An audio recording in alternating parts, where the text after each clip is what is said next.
And then when she knew that she had cancer and that she was going to die, she said, I'm not dying until my last child turns 18 because I don't want them to have to go to him. That was her strongest motivation. And she lasted until I was 17, 8 days after my 17th birthday, she passed away. Amazing. Amazing. Yeah, I was in the Nosferatu, and that was, you know, just from the audition, getting cast, to going for fittings, to, you know, being on set, going to Prague and just being on set with that incredible, massive talent, just, you know, and then being at the premiere in Berlin and then sitting there watching the movie and then seeing that I was cut out of it. You were cut out of it? I was cut out of it. You could only see me very, very, very vaguely in the background.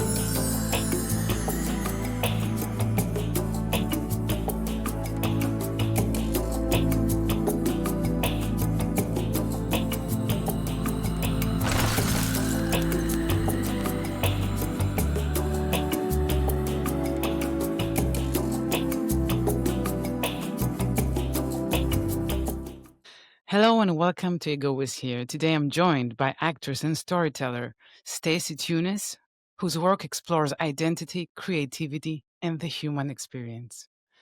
Hello, Stacy. Hello, Anna, and everybody. Thank you for being here. Right now you're in Japan. That's right. I'm in Japan, Osaka, Japan. How long have you been there? I have been here exactly 6.5 months. I'm on a 13-month contract at Universal Studios here in Osaka, and I've just passed the halfway mark. And I'm sure it's a great experience, right? Incredible. Incredible. What a country. I mean, I just feel so grateful to have this opportunity. It's incredible, really. Stacy, let me take you back in time in your childhood, because you had a tough one. You lost your mother when you were just 17. How did loss shape your independence and the woman you became? Well, she actually got sick when I was 11. So at 11, that was when my independence basically started. So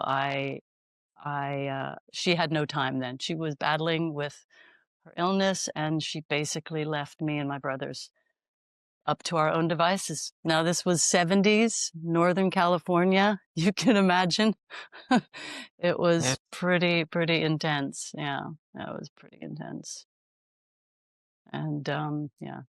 And you're the youngest in your family, right? That's right. I'm the youngest. Yeah, I have 2 older brothers. And my brother Scott, we had another brother. He died in 1984. He died of AIDS. Actually, he was one of the very first people. He got it through a blood transfusion in San Francisco. Yeah.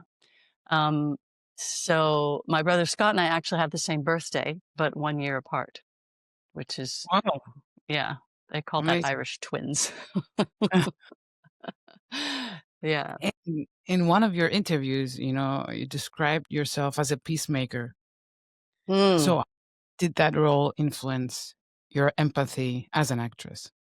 Oh, absolutely. Absolutely. I mean, I was required, I think, to be the sunshine in that whole mess that was my upbringing. My mom was a single mom. My dad was not around.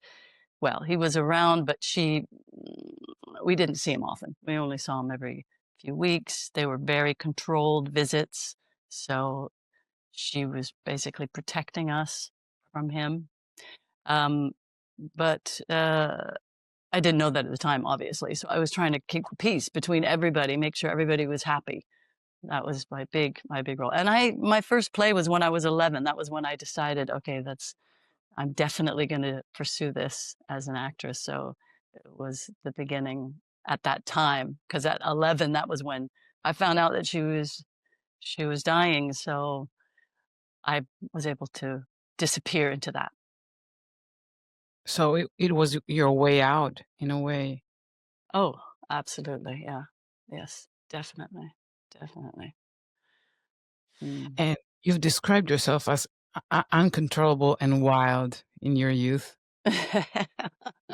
Oh, I working in was. London.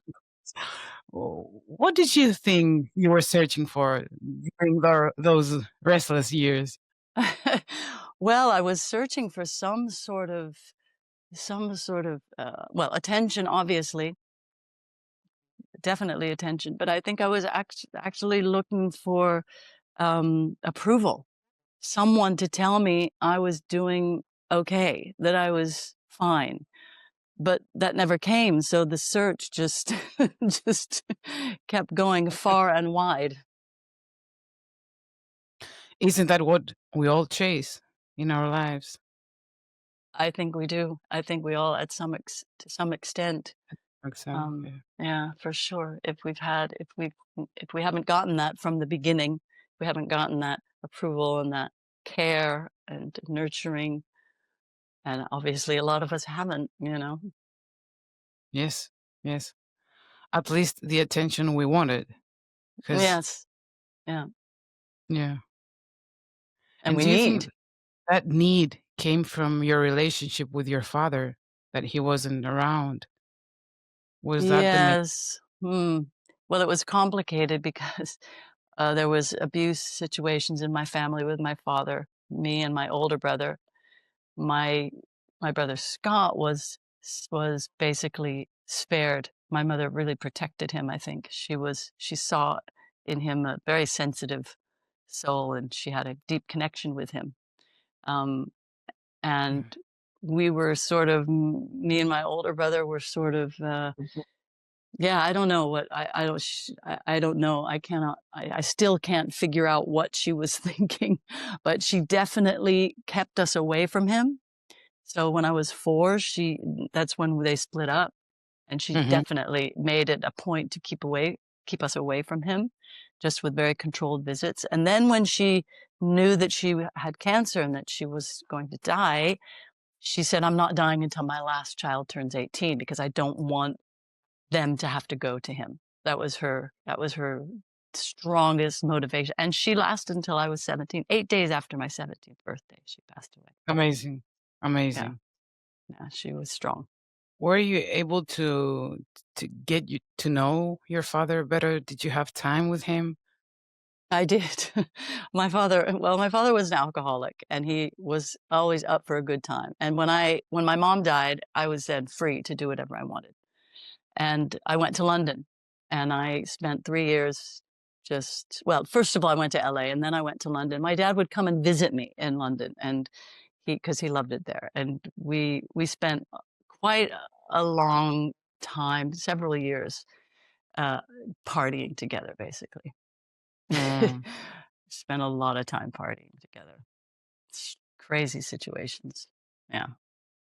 So, where do you think your strength truly comes from? Is it survival or something even Mm. deeper? I think it's karmic.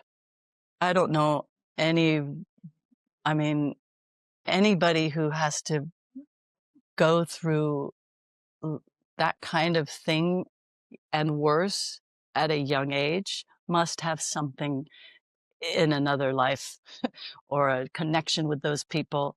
I just can't explain it any other way. People that were able to just defy all of those instances, all those incredible, issues that come up, that we're able to defy them and still, survive and thrive. That's, amazing to me. And the ones that don't, like when I look at my parents, they didn't thrive, they didn't survive, they struggled the whole time. You know, I just I don't know. I don't know where it comes from. I don't know how I survived those first 27 years, basically. I don't know how I survived those. Those were the years where I was wild and just ran wild. I literally don't know how I survived them. I can't tell you other than a karmic connection to maybe be, having to survive, having to live longer than both of my parents so that I Yes, could tell the tale, you know? yes, yes. So, as you said, you were only 11 when you did your Mm, first play, and you never yes. I never What was stopped, it about no. the stage that felt like home to you? Well, there was, yeah, the whole slipping into another character. Great, I don't have to be myself, I can be somebody else, another world. It was Oliver, the play was Oliver, so it was a completely new world. These, the musical, the play, Oliver, Mm, Oliver yes. Twist, right? So it's all of a sudden I'm transported to the East End in London, you know, in these incredible times and these incredible characters, and it wasn't where I was. It wasn't anywhere near where I was. So that was, and then you have I was 11, so the performers, the older, college kids, it was a college production. And, Mhm, you looked up to them like, oh, they're the big stars. And it's so crazy because in that production, Robin Williams played Fagin as a college wow. student before he went to Juilliard. He was Robin Williams, and my mother always said he's going to be famous one day. He's going to be a star, and he was like, a couple other people were in that production, strangely enough, that went on to be quite successful actors, and it was that sort of, I want to be them. I want to be like them. I want to do what they're doing. I want to be grown up and, doing that. So it was very inspiring. It was just Fascinating, yes. incredible that I was in that place at that time to do that play. And then I just did a couple shows after that at the college where my mom worked at that college, actually. That's why I Mhm. was involved in that. And so I did some other musicals, and it was just clear that that's what I was going to do. It was And at obvious. 22, you studied with a Strasbourg-trained teacher in New Yes, York? that's right. I finally managed to get myself to New York, and I studied with Warren Robertson for 2 years. I was watching some interview with Christy Brinkley, I think it was, and she says, "Oh, I've been taking acting lessons in New York with Warren Robertson." And I said, "Oh, okay. I guess that's my teacher." And I found him, and I studied with him for 2 years. It was an incredible, incredible experience. Some great people in that class also. Just like Yeah. I feel like sorry, I just feel like I was, you know, like a ball, like a tennis ball. I just went where I wanted to go, and I always landed in these kind of situations where, oh, wow, this is, you know, not knowing, not planning. I didn't planning. I think I landed in New York with $5 in my pocket. No idea what I was going to do. No idea. Just, Unbelievable, unbelievable. So what did uh, those years teach you about yourself, not just as an actress, but as a person? that, yeah, resilience. That, what did a friend of mine once describe me as a cat with diamonds on their paws that I would always land on my feet. So I never had fear. I was fearless. I was fearless. I would just be, okay, well, I'll just do this and it'll be fine. That's really what those years taught me. And also I almost felt like an observer in those times because I was in the Hollywood in the 80s and I was in London in the 80s, and I was around people, drugs and alcohol and, you know, women, groupies and all this stuff. And I was never one of those, but I was always around so I could see it, you know. So, and I think that's what also helps me as a writer because I was never so involved in it that I couldn't see out of it. Do you know what I mean? Yes, yes, Yeah, so yes. I could observe it and say, okay, this is what it looks like. This is what a groupie looks like. This is what a rock star looks like, without being in that And wave how of Hollywood in the 80s? ah. I really wanna know. Uh, my daughter's always like, "Oh, I wish I were you. I wish I could be back." They were Me too, great. believe They were great. They were great. In fact, I have a script that I started writing. I haven't finished it yet, but it's about my time I worked at the Rainbow Bar and Grill on Sunset Boulevard. It's a iconic rock and roll club, restaurant, and it was just, it was great. It was really, it was just a lot of fun and, fearless. We would just "Oh, you wanna go to London and, hang out with the band for a while? Sure, you wanna go, let's go here." It was free. It was wild and free. There were costs, obviously, but Mhm, I mhm. didn't notice. I mean, I had no direction. The girls that I was around, we had no kind of direction. We were just like waiting for the next guy to come in and, you know, well, I mean, we would make so much money. We would make like I mean, now it's like incredible when Right. you think like $200 cash every night. All the drugs we wanted. But it was exciting. It was really, really exciting, and then there were the horrible things, John Belushi dying at the Chateau Marmont and, you know, Yeah. Robin later getting into, seeing him also later in Hollywood and noticing he was getting into, this kind of lifestyle and then getting out of it, thankfully. And, so it was a wild time. It was a Can you fun and recall, wild time. uh, like, an Mm. interesting experience? Can you recall, your most interesting experience from those times in Hollywood? Yeah, my most, well, I had a friend, my best friend, she would come down from San Francisco to see me and I would pick her. She would take the midnight flyer and I would pick her up and then we would go to some parties and there was always some kind of wet t-shirt contest or some kind of ridiculous. Those were very fun times. But I think the best time for me was when I was working at the Rainbow and, I would meet all of these rock stars and all of these actors and seeing them in their who they are, not Mm, on the stage or whatever. And my favorite musician at that time and still is came into the bar and we started up a conversation and long story short, I ended up following him to London and we became friends and we are still friends today.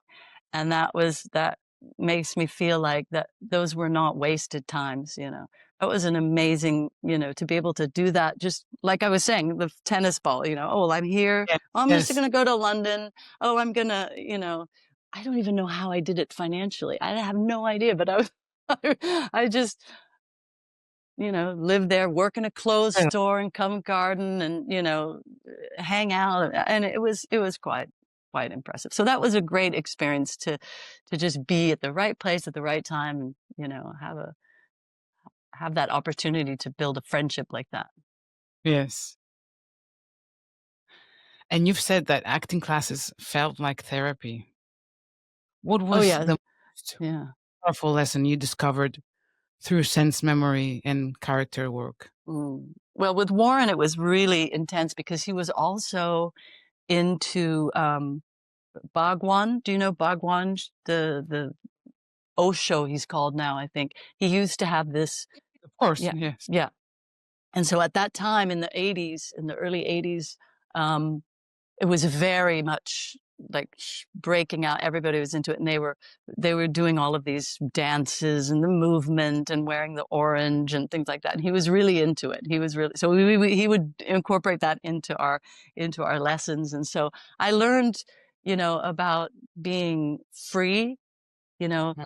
I learned it. I don't know if I actually got it at the time because I was so, you know, probably Oh, too excited about the next experience that I was going to have, you know what I mean? But now in retrospect, it was the best thing that could have happened to me, just being free with the body, being free with the mind, opening up, being, it always reverted back also to my first play, being somebody else, being somebody else and human nature, learning about human nature, what people are like, what drives them. Each character is driven by something. So what are they driven by? What am I driven by? What have I always been driven by? Like we were just talking about that need of yeah. approval, you know. Probably that's why I ended up in those circles, to get approval from people I thought were better than me, you Mhm. know, like cooler than me, right? So so once I finished with the training, with the acting training, I realized that that's all outside of me. Like everything I need is inside. It's all inside. So, and that's Well, when my search began. yeah, tell me about that, because We always hear others say, you know, everything is inside of us. It's not outside. Stop searching outside. Yeah, it's hard to wrap your mind around it if you're always looking for the next thing, right? So yeah, so after that, I kind of I left New York and I went back to California to see, okay, I'm going to go back to Hollywood. I'm going to become an actress. I'm going to do all of this, you know, now I've done the work. Okay. Now I can actually go back there and not just hang out with rock stars, right? I can actually be the person I want to be, you know. And crazy, I was obviously working in restaurants as you do as an actor. Mhm. And I landed in this place. I landed in this restaurant that just yeah, Hugo's. It's called Hugo's. It's on Santa Monica Boulevard, and everybody would come in there. Tom Cruise, Steven Spielberg, Rob Reiner, just the biggest Hollywood star, all the agents, everything. And I was a waitress there. And but it was there. I didn't get discovered. I didn't get some, you know, director saying, "Oh, you're exactly what we want." It was there that I met a woman by the name of Dawn who told me about Buddhism, and Mhm. that's what started my real journey. I was 27 years old, and it was like the time that it's now or never. You either figure out really who you are and what you're doing, or you're not going to do it, right? So that's when I started practicing Buddhism right then, and that is the real teaching of it's all inside of you. You are a Buddha. You are a Buddha. I am a Buddha. We are all Buddhas. We are all Buddhas. So that was the beginning of that journey that took me on a whole other trajectory. But yeah, so it was amazing that it went from acting to real spiritual work. Mhm. Mhm. And that is the moment that changed your life, your perspective on things. Completely. Mm. Completely. The main thing was, why do I want to be an actress? Why is it? You know, your question before, like what drove me is so, you know, what drove me back then was approval, was that, but what is driving me now? What do I want to do as an actor? You know, because we're all about being seen, you know, Mhm. we're all about applause. We're all about accolades. You know, how many awards? What are you wearing? What do you look like? But what about why am I actually doing this? And so through this process, the studying of Buddhism and chanting and everything, I realized that the only thing I can do with my talent is to inspire people to become happy. That's Mm. it. That's it. Can I do that as an actor? Can I inspire people to be happy as an actor? How do I balance that ego, right? How do I It's balance the ego with inspiration? Mhm. It's it's it's a that was my question. How can I do that? And did you answer that question at Of some point? course. It took a while. It took a It took while. a So while. I began my Buddhist practice, I'll never forget, February 1988. And in in August 1988, I met somebody. And in those 6 months before meeting this person, I really questioned, what am I doing? Especially in Hollywood, you know, I'm here really at the center and I'm seeing people rise up. I'm seeing actresses at my work get jobs. I'm seeing this kind of thing happen. And I'm going, what do I really want? You know, how can I, right? All these questions, how can I Mhm. inspire, et cetera, et cetera.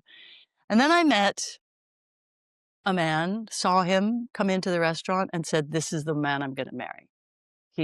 I'm going to have his kids. There's no doubt in my mind about this person.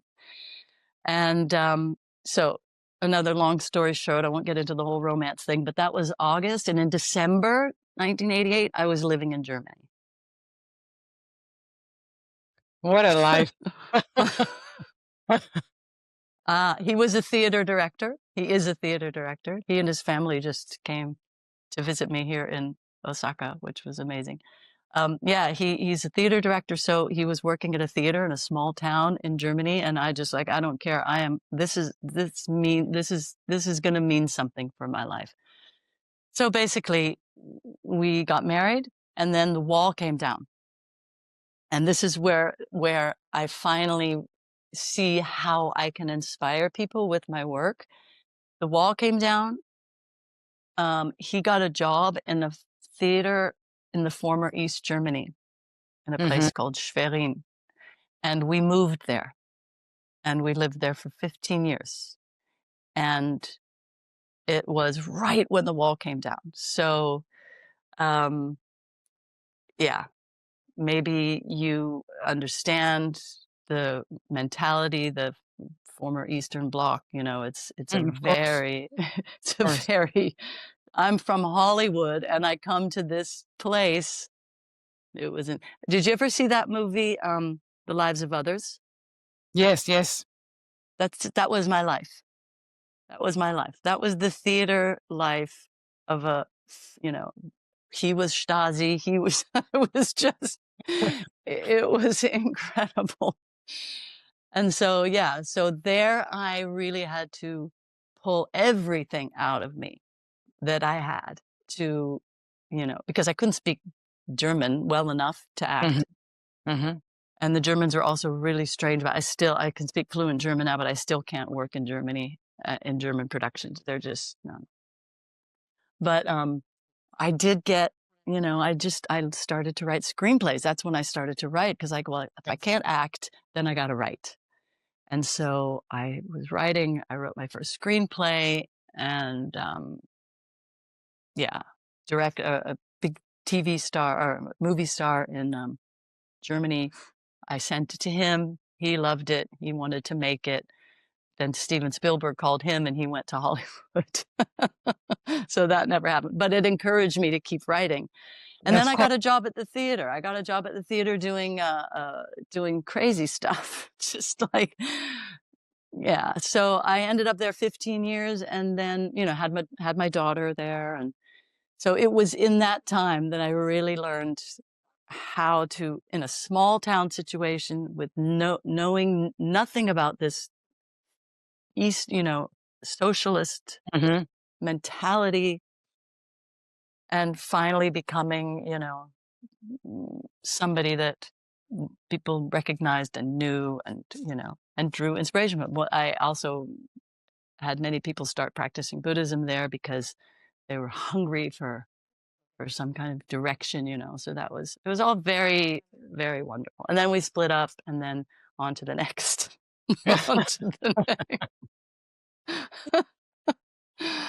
Oh, amazing, amazing. Stacy, what role or project changed you the most as a person? Is there any?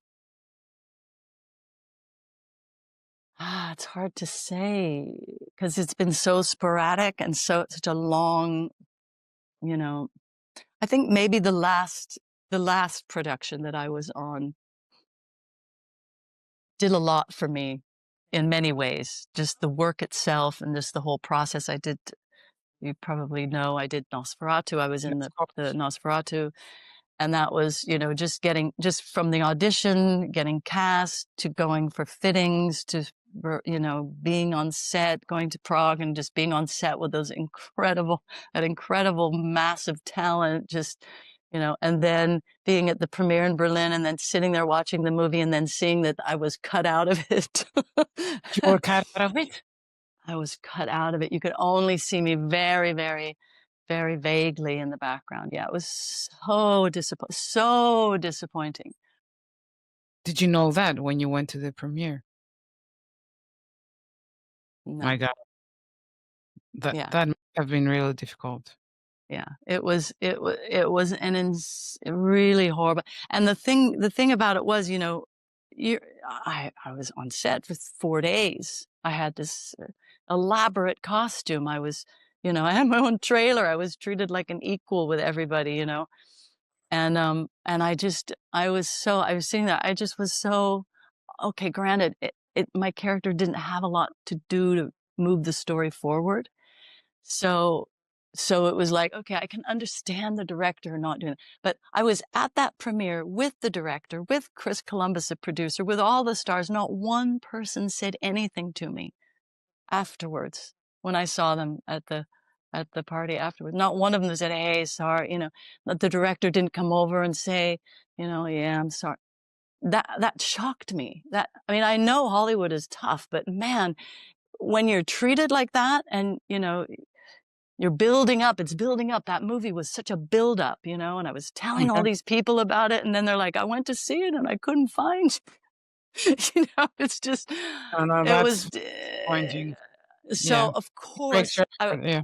yeah, yeah. So of course I was like, okay, I have to find the good in this. I have to find the positive in this. And you were What able to find that? Because if I were in your shoes, I'm sure I wouldn't be able to find any good at Uh, this.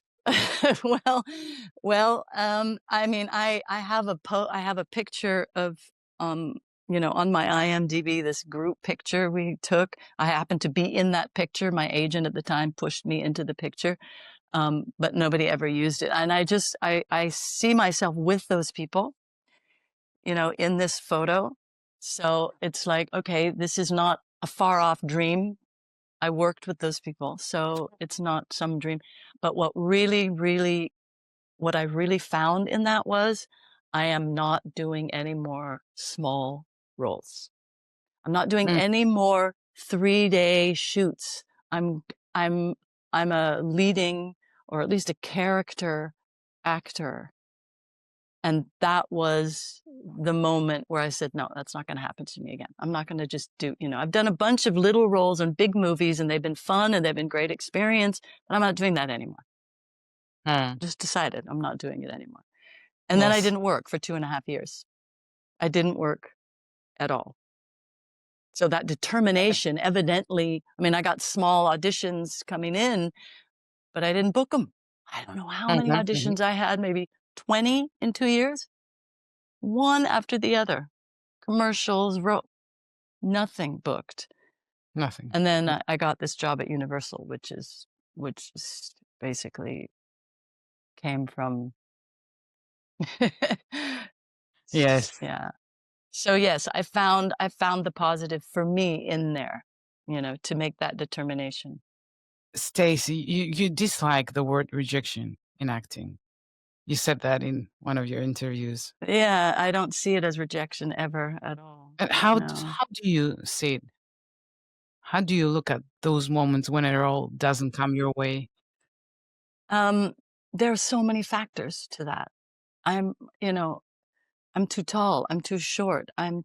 have too much hair, I don't have enough hair, my eyes are not green, there's so many factors. The producer might want his daughter. I mean, Yes, yes, yes. who knows? Who knows? So it's not, rejection is just another word for it didn't go your way. It didn't go your Mhm. way. Um, and I learned also not to take it personally. It's not about me personally, you know. And was able to see and t to deal with it like that from the start, or did your experience, help you see it? Yeah, I mean the thing is before I started practicing Buddhism, I didn't really have any auditions. I didn't even have an agent. I didn't really have I wasn't really confronted with that. I only experienced rejection in relationships, which is a completely different thing. Yes, That is yes. rejection. That I think you can actually call rejection, right? But going up for roles and not getting them is not that kind of rejection. It's just you're not right for it. And so I think the Buddhist practice helped me realize, well, there's a reason for everything. There's a reason, or we can find a reason also for everything, but it's never personal. It's never about your integrity as a human being, ever, ever. Mm, They don't know you. They don't know what you're of like. So how can they judge you, right? It's all about the role. yes. Tell me about your short film, the hairy Uh, one. the hairdo. That is so funny. The hairdo. Okay, so I have this hairdresser in London. His name is Shogo, Mhm. and he's also an amateur filmmaker. In the meantime, he's not so amateur. He does like little, uh, you know, uh, commercials for businesses around Hampstead Heath. So he'll film weddings, bar mitzvahs, whatever. So he does a lot of that. And so when I was in his chair one day, he said, let's do a movie together. Let's do movies here where we could shoot it in the salon. I could do it with my phone, something really, really easy. And I said, okay, all right. And so I was thinking about it. I was thinking about it, and then I met some young man on the tube later that day, and he was telling me about a TV show that he'd seen where this woman had a makeover, and she had like the hairstyle was awful. Everybody could see that it was awful, but she loved it. But she and I thought, oh my God, what a great idea. So that was the first idea. And the second one was, what's my theme? What is the theme of it? You know, it can't just be something goofy and silly. I have to have some meaning to it. Yep. And so there's a Buddhist principle that is you cannot base your happiness on the unhappiness of others. And Hmm. so I took that idea and I took this woman who is so fanatical about her hair that all she cares about is for people to praise her, right? So so at first I had an elaborate hairdo done, written and stuff like that. And I thought, no, no, no, it can be very simple. It's just her idea of what she wants, right? And Yep. so when she says to the hairdresser, what he says, well, what do you want people to feel when they see your hair? And she goes, I want them to look at me and, you know, say, oh, that's a hairdo to die for, right? And so when they start dying, she's like shocked at first, right? She's like, "Oh my God, be careful what you wish for," right? Nice. And then at the end, she's like, "I don't care. That's exactly what I wanted. I wanted people to die for, you know?" And so it's literally all about she doesn't care. Her happiness, she can base her happiness on the unhappiness of others. She doesn't care. That's kind of Mm. in 7 minutes, that's kind of what that's about. And so we ended up shooting it in one day. In one day, the you know, 5-person crew, and I got some of my friends to be in it, and yeah. That was Wow. fun. And then I Really? was like "You know what? I'm just gonna submit it to some festivals. I don't think it's gonna get in it because it's not really a genre. I don't know what genre it is. It's not fantasy, it's not horror, it's not." But, anyway, I got into, like, 6 festivals and won a couple prizes and so so, that was very, very encouraging. So, Stacy, you say that you're able to deal with rejection because it has nothing to do with us as actors. But how about criticism? Because I've heard you say that Mm. you're not able to handle criticism. How do Yeah, you which is yeah, yeah, well, that's one of the reasons why I don't really put myself out there. Like, if you see on my Instagram, you never see me do a video or a live. I'm like, I don't want any comments like, "Oh," you know? And I was talking with my daughter, like, what about is, this the other day. Sorry, uh-huh. what? What?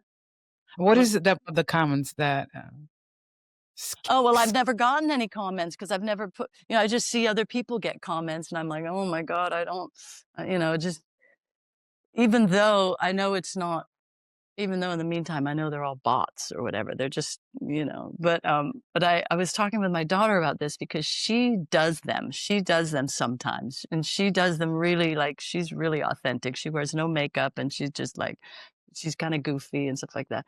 And I was like, "How do you do that?" You know?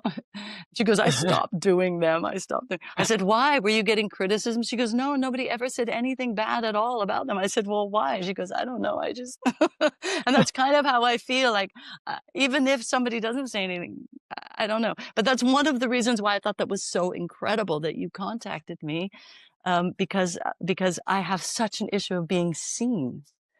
You know, I can be seen as an actor and a character, but as me, mm, you I can know. understand you completely because that was the reason that I was avoiding to start the podcast because Mm, it's really easy for me to hide behind characters and roles, but putting myself out there, it was really, really hard. amazing, but I commend you. Really, bravo! It's an amazing thing to do. I think, it's like I would say it's good to get out of your comfort zone because it's the only way to grow Yeah. and stop being afraid of putting yourself Mm, there. mm, yeah, I And agree. I wanted to ask you, like, you've practiced Buddhism, and I mean, I'm sure you've understood a lot of things about yourself. Uh, how come criticism still gets you? Like, what is it about Mm, criticism that still feels frightening in a way? yeah. It's a good question, which is one of the reasons why I'm doing therapy right now, because I think after all of the work that I've done, that is the key, I think. That's gonna be the key for me to getting those bigger roles, getting jumping over that fence, so to Uh-huh. speak, you know? Yeah, so I've been working with someone online the last 2 months. I thought, well, I'm here in Japan, I have a lot of free time, so I'm just gonna really work on that so that when I'm done here, I've overcome that. So that's one of the things which is, we're working on is me being seen. We're doing a lot of meditations on that and affirmations and, it's okay to be seen. It's all right to be seen. It's good to be seen. Your light and shine your light. So I'm working on that right now as we speak. So I'm hoping that I will be able to get over that and not have that fear anymore. Yeah, because when I was also in therapy, I what I understood about myself was that I felt invisible, uh, Oh. was felt invisible. But I think that it was, and I wanted to feel seen, but then I understood that I never wanted to be seen because I never wanted to be judged because being invisible Um, makes you feel safe in a yes, way. yes, yeah, yeah, yeah. Nobody sees you. You have nothing to prove. Mm, Just mhm. yourself. So I really Yeah. relate to that because I hate criticism in that way also because I don't know how to deal with it. You still Um, don't? You still don't know? no, no, Mm, no. wow. I'm trying to figure it out. So can I just ask you, I know you're supposed to be Okay, interviewing me, but can I ask, have a have conversation. you had have you had any negative criticism since you started the podcast? No, no, but in my life, wow, I had a lot. Oh, really? Yes, yes, yes. I had a lot. Mm, Yeah, so it was hard okay. and yeah. Mm. Well, that's I good that you haven't had any negative criticism. That's amazing. I mean, that's encouraging, right? Empowering and encouraging. And You mean now in my podcast? yeah. I'm sure it's coming. I'm still Yeah. I'm still very new, not a lot of people know Yeah. about it.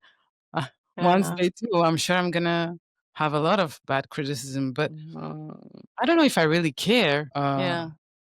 Yeah, because you know, right now I'm trying to enjoy this process, Mm, enjoy this connection with all the people that I'm able to meet through this podcast. yeah. And if I stay in the criticism or in my fear of the negative comments, it's going to take away all these Mm, from me. Yeah. absolutely. Yeah. Yeah. And I think that would Yeah. be the worst thing. Mm, No, what is impressive about you is that you were always fearless. You were able, to move countries, to do so many things, w- you know, fearless, mm. fearless. So it's weird that there's part of you that Yeah. still, uh, you know, feels overwhelmed when you feel that you're judged or Yeah. criticized. Yeah. I find it fascinating as well. I don't understand it. That's why I'm doing this therapy work because I wanna understand why is that.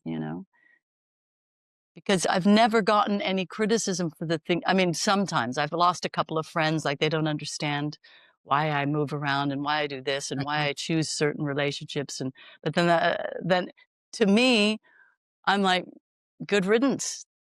We're not a friendship is not there for you to criticize me and to judge me, right? I Right. don't right? Help and assist and, but so So that doesn't even really bother me, which is so which is so strange. I don't know, I guess I need to just test it out more. I think maybe it's a theory now, like it's gonna be bad, it's going to be bad. So maybe I should just start doing some videos and put them up on my Instagram and see what happens and, Of eh, course. and just and see what. The only way to break that cycle of fear, Yeah. just put yourself out there. Take the Yeah, risk. because exactly, because I never thought, "Oh, what if I go to London and, what if I just went, you know? I just went to New York with $5 in my pocket. I didn't think, but of course I was 22 then. Now I'm 64. So it's like the older you get, you start thinking, "Oh, it's gonna hurt. It's gonna, so yeah, it's a little bit. I'm not as fearless as I was, but I don't want to lose that. It's just that there's this part of you that still wants to heal. Yes. Yeah, I think it's right. And maybe you're right. Maybe I just need to just do some videos and just put it out there and just because I'll never know, right? Yeah, exactly. You'll never know. Stacy, what Yeah. inspires you to write your stories? Is it pain? Is it hope? Oh, it's always hope. It's always hope. And the human condition, just the situations that I mean, just being able to. So there was a time where like a 10-year period where I would take commissions. People would call me to write their life Mhm. story in a screenplay. So it was sort of it was good for me to learn how to write screenplays, and it was good for them so they could see, oh, maybe my life will be made into a film.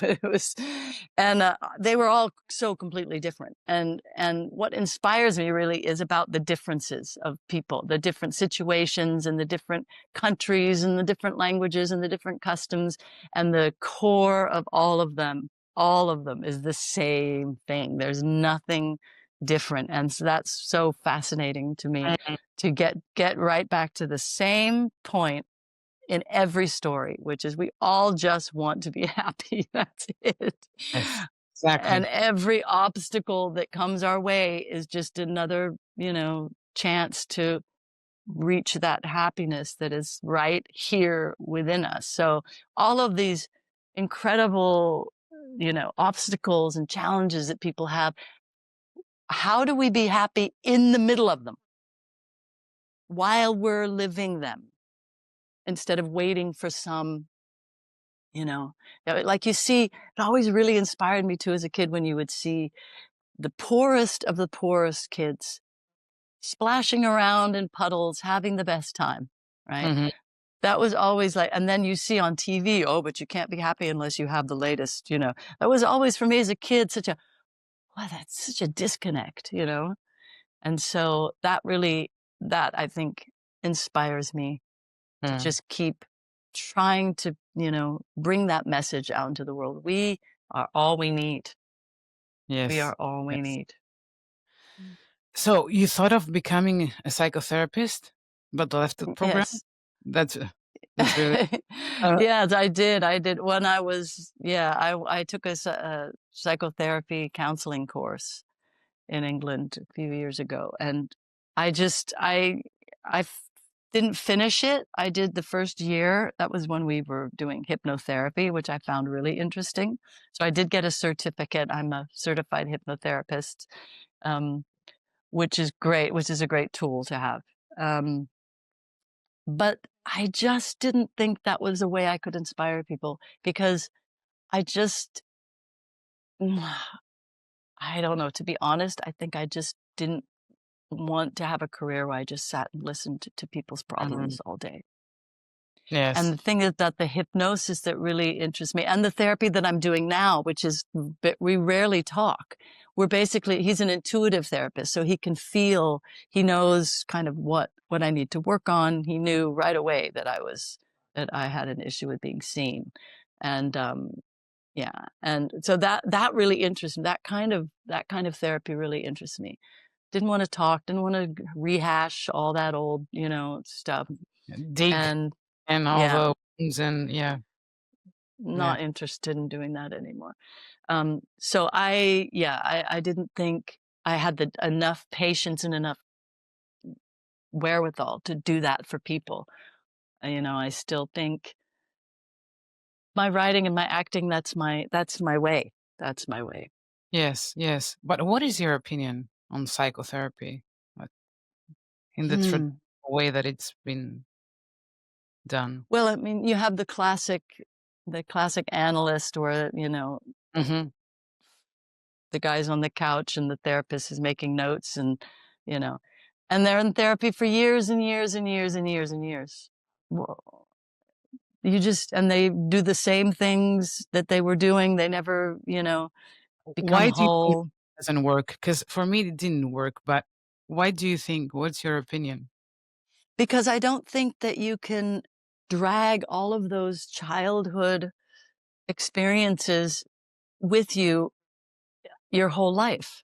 I think at some point you have to grow up and realize, okay, like when I look back at my childhood, I don't lament every day about, oh, it was just so hard. And it was, you know, I barely think about it now because I'm not that person. I'm not Mm. that person anymore. And the more you talk about these things, the more you get into them. It's like the energy, like one of your guests, that one of the Yes, podcasts I watch. It's all about energy. It's all about, law of attraction, what you attract. It's who you are is what you attract. So that's one of the reasons why I think I was able to just bounce like a tennis ball from here to there, because I was like, well, this is who I am now, and this is what I'm interested in now. So this is what's coming at me now, you yes. know? Um, but I know I have friends, who, talk about the same things that happened to them when they were 14. And I'm like, but you're not 14 anymore. Mhm. You know, you, you I'm know, that we still have our wounds, from our childhood, or um, if we ever, experienced any very traumatic event. But I think that sometimes we also have the tendency to create false memories in a way, mhm, because we have experienced or seen an incident through our lens, which sometimes you know it doesn't really reflect yeah. the the reality of Oh, it. absolutely. Because you know why? Because that lens is usually my lens. You know, I remember a key point when I was younger when I realized, oh my God, my parents are human, Mhm, mhm. right? Yeah. They also had horrible experiences as kids, and their parents did, so when you can see the connection, then you can see that it's not just you're not a victim. You are just a product of their bad behavior or their good behavior. Mhm. Let's be honest. A well balanced person is that, you know because either they've done a lot of work on themselves or they were brought up by people who were not psychopaths. you know and I'm not saying that talk therapy doesn't work, because sometimes, you need, right, Of you course. need to figure out. I didn't really understand what happened to me with my father until I was in my 40s. I didn't Mhm. know, because I buried that. I saw, I didn't want to see it, whatever. It's normal. It happens a lot in psychotherapy. Our psyche protects us from those things, right? Yes. So we can function. So yeah, it's not, but I don't think you need to hash it out forever and ever. I think just, seeing things from a spiritual level, that's what Buddhism helped me immensely, was seeing things from a more karmic and spiritual level that took me out of that or me sort of Yeah. position that I, And as you yeah. said, talk therapy works for many people. It just didn't work for me or for you. Mm, You know, mm, it's yeah. finding that way that feels, the right technique for. Mm, You were saying about hypnotherapy. yeah. Um, Tell me about it. Like, what was your experience with hypnotherapy? Um, I well, it was also I had, I was writing. I was writing scripts, which was, empowering scripts. I really like that, talking to someone and they're saying, "Oh, I really want to lose weight." Well, why do you eat so much? Well, I do. So taking all of the information and putting it in a positive spin was Mm-hmm. really good. That really helped also my way of thinking, right? Thinking, okay, well, it's about the positive spin on everything, Yes. right? Replacing negative beliefs with good beliefs, and I had some good successes with that. There, mostly did it with friends, and it turned out, yeah, it was very good. I liked it. Do you see a connection between hypnosis and acting? Is there? Um, yeah, in a way, because you have to channel yourself, or you not channel, but you have to replace your beliefs and thoughts with the characters, Mhm, right? mhm, mhm. So yeah, yeah, you have to hypnotize yourself into being that Yeah. person, you know? Yeah, in a way that it's the same, yeah. Yeah. Yes. Yeah. So in a world that often rewards formulas and franchises, how do you stay loyal to originality in your art? Mm. I think I have no choice. I mean, because I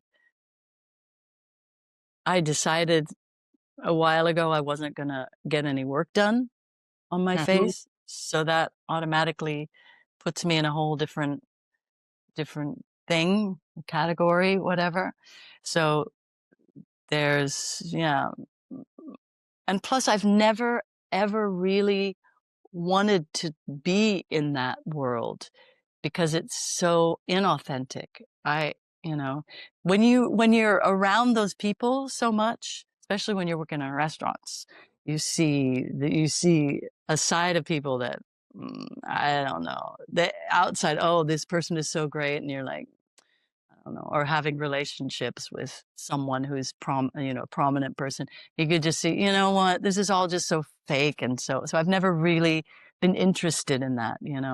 mhm. I've just been interested in just being authentic, which is another contradiction, I think, for me because I have a trouble being seen as my authentic self. So but but here Yes. I am talking to you on this podcast as my authentic self and not really thinking about about it and not really Mm. caring. So yeah.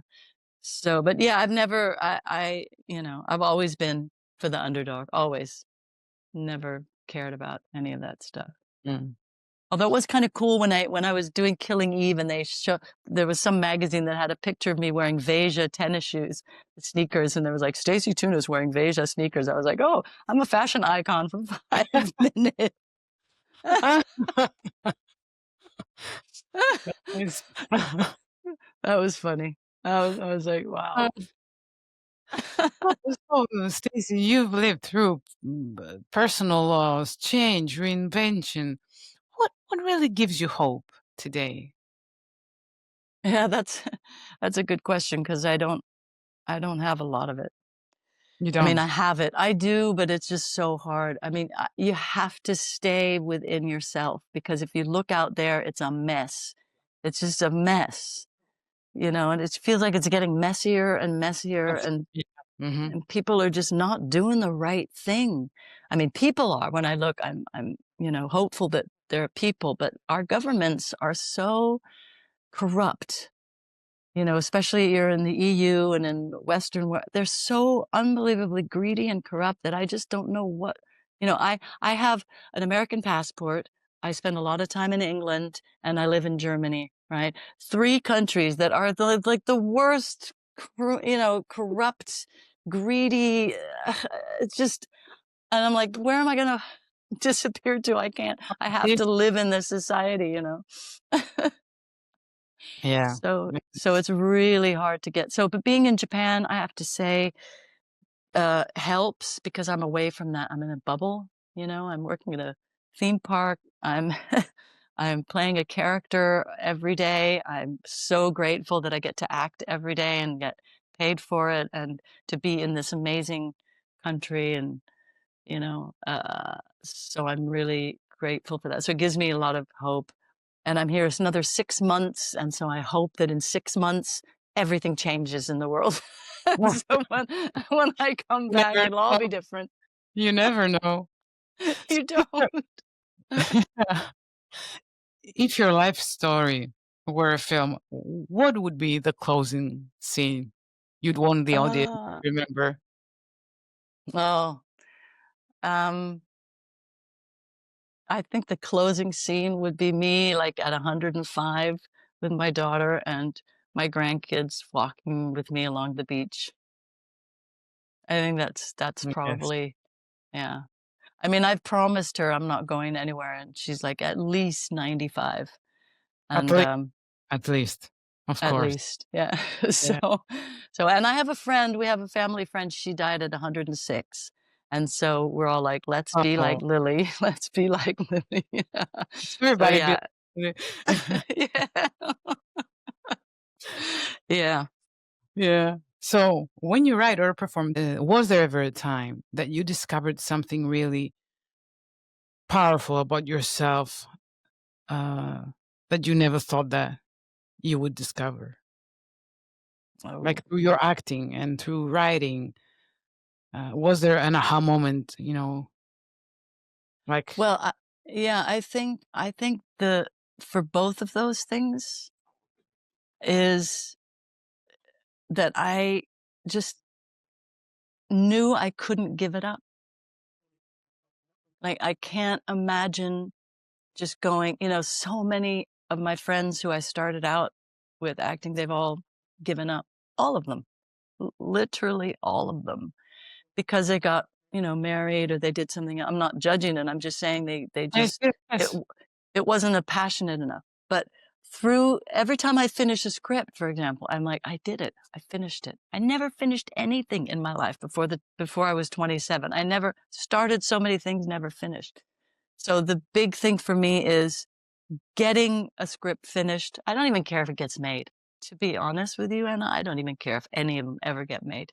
Mhm. But just the fact that I wrote them and I And you're able to finished them. finish, yes, and get it out of your Exactly. heart. Yeah. Or or that I got cast in a movie. Like when I was 25, I never even could imagine being cast in a movie, in a big Hollywood movie, and sitting in a theater going, but that's that's me. No matter what the size of the role, right? That's not the point. But Mm. so those it wasn't about the work itself, because I have aha moments every day. Like when I find a good line, I'm like, oh, that's a great, yay, pat myself on the back. You're so clever, right?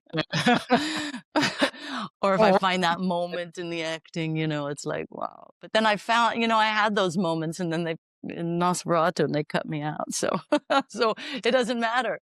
That in the end, that does not matter. What matters is how you feel, right? and that you were there. You I had was there. your Ego was here. ego Ego was was here, I was right? here, because Yeah, that's the whole meaning. I was here. I was exactly. I was here. I did this. I saw like, this. I yes, experienced this. yes, I yes. don't, yeah. So, yeah, And do you think stories have a responsibility to comfort or to disturb? both, Both. both. Yeah, both. But I think I'm always for a happy end. And there's not always a happy end. There's not, you know, but we might not think it's a happy, or we might not think there's a happy end, but there's always, like I said in the beginning, I always find that nugget, that Mm, something that will make it happy.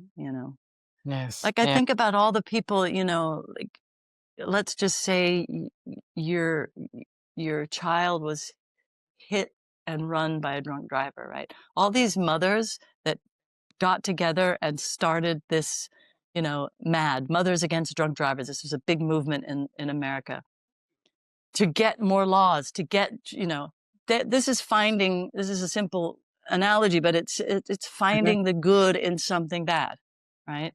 The, you have to find that, or else there's no purpose to our lives. Of course. We have to find that, and I think writing, acting, art, every kind of art is there to help people find that. Mhm. Yes, definitely. Yeah. And if you could leave one message behind, what would it be? I think it's that. I think it's that. Just find the pearl Mm, in that. Find the jewel in the robe. There's a Buddhist parable about the jewel in the robe, about this man that comes to the Buddha and says, "Give me some wisdom," and he says, "You have it right with you. You have it right there. And I'm so poor, I don't have any money." He goes, "But you have everything you need with you." Years go by. He keeps doing this every year, and then he comes back finally, and he says, "Tell me, where is it?" And he goes, "It's been here all the time." And he shows him in the hem of his robe was the jewel that, that could have given him all the relief. And that is good I think one. that is the Mm, most important, I believe, the most important message for my life as well. mhm, mhm. Mainly, I can't speak for anybody else, but that is my message every time something like with the last, every single thing that happens has to have some kind of meaning. There's this question someone asked once, is there, like we say just offhand, oh, there's a reason for everything. Is there a reason for everything? Or do we give everything a reason? I don't know, I guess both. I hope that there's a reason for everything. Yeah. But we I have to give it our own reason, Mhm, right? Because not everything touches our life, yes. So we have to give everything a reason. So I think that's the big message. Give things a reason. Give Yeah, your life a reason. give your life a reason. Yeah. So, Stacy, thank you so much. It was so nice talking to you. I really Oh, enjoyed thank this you. conversation. Me too. Very, very much. Thank you. Thank you for And allowing me to be seen. thank you for allowing yourself to be seen. And to all of you out there, remember, ego was here, you were here, and that's enough.